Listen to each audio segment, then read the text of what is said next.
Bienvenue dans le monde incroyable des effets sonores. Je vous ai concocté quelques surprises. Et je vous promets, votre cerveau ne va pas en croire ses oreilles. Installez-vous confortablement. Mettez un casque ou des écouteurs. Prêt? Allez, c'est parti! Du grand spectacle pour commencer, avec du son en 3D. Fermez les yeux, allongez-vous et détendez-vous. Vous allez être transporté loin, très loin.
Allez, allez, dépêchez-vous de vous sécher et enfilez-moi ce casque et ce maillot.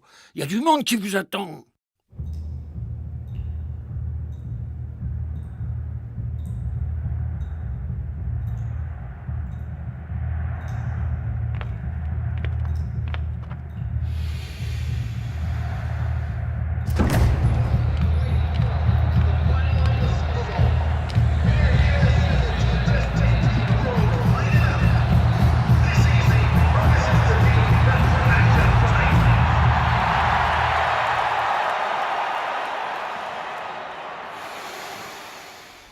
Everyone in place? Let's go.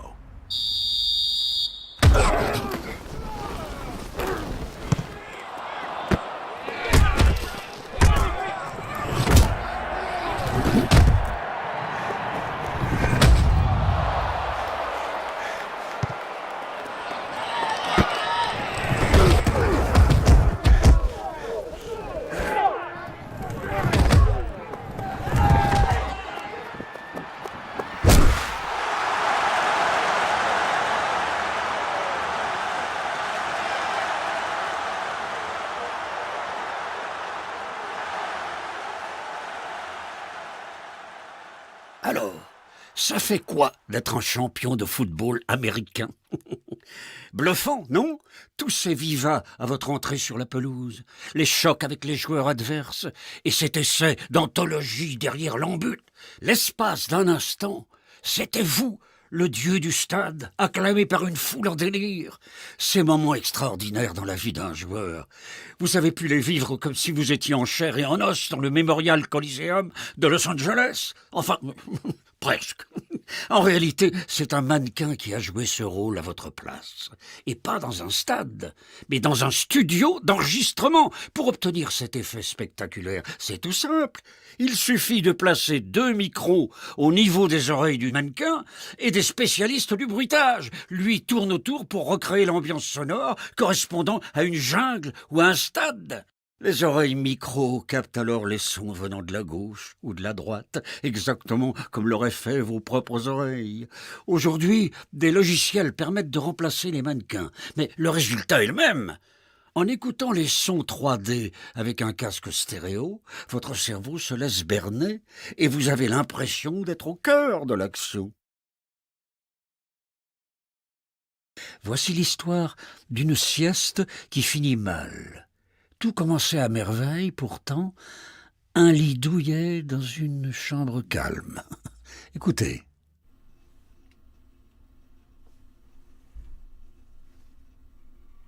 C'est à peine si l'on entend quelques craquements. Un vrai bonheur. Tiens, voilà la pluie qui frappe au carreau de la chambre. C'est agréable. Ça berce un peu. Mais, oh, c'est pas vrai. Qui a lancé l'imprimante dans la pièce d'à côté? Et l'aspirateur, maintenant? Ils se sont donné le mot, ma parole. Eh oh, vous savez, il y a des gens qui dorment. Bon, j'ai compris. Si même les camions s'y mettent, adieu ma sieste. Un klaxon pareil, ça vous vrille les tympans. Pas étonnant que les embouteillages nous tapent sur le système. Mais revenons à nos moutons. Vous venez de constater que l'oreille humaine peut capter des volumes sonores extrêmement différents.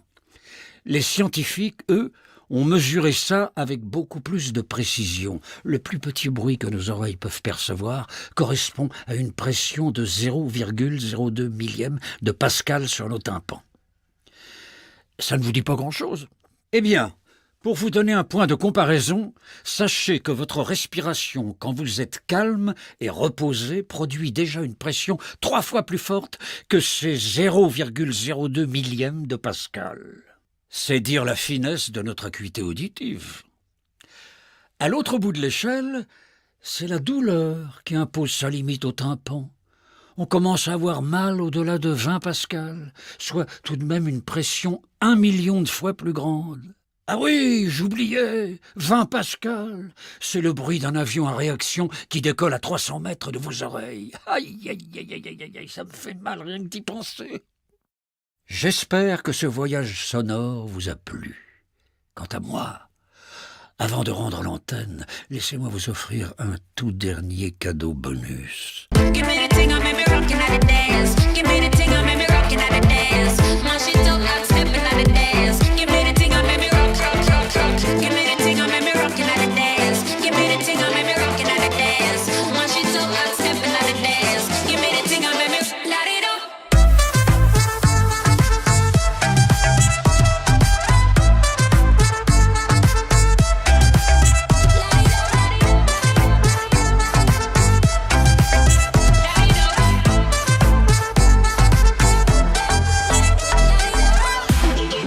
Flare to the